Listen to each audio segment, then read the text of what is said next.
OMG, hindi na nakapagpigil. Angelica Panganiban, ibinulgar sa publiko ang tinatagong baho ni Sian Lim.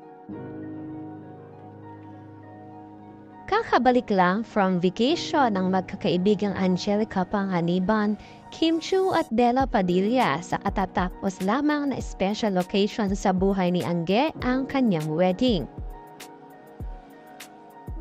Matagal na ngang magkakaibigan ang tatlo at maituturing na sila ang closest besties ng showbiz industry sa ngayon.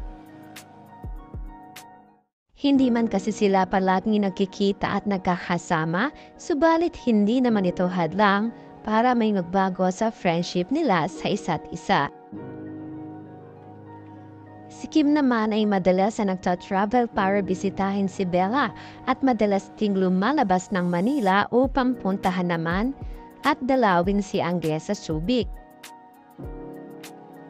Ayon nga kay Kim, si Angge ang isa sa pinaka-trusted friend niya sa showbiz at kung meron man talagang nakakaalam ng napakarami niyang pinagdadaanan ay wala nang iba kundi si Angelica Panganiban at si Bella Padilla. Hindi na nga nakapagpigil pa si Angge at isiniwalat ang baho ni Sian. Nagsimula di umano ito nang mapansin niya na madalas ang nagiging bagdalaw ni Kim sa bahay nila sa Zambales na halos linggo-linggo ay andoon ng dalaga for the past 4 months. Napagalaman din di umano ni Angelica na ang totoong dahilan ng hiwalayan ni Kim at ni Sian ay ang pagkakaroon pala ni Sian ng ibang babae na non-showbiz. Natuklasan din ito ng Kim matagal na bago pa man tuluyan silang maghiwalay ni Sian.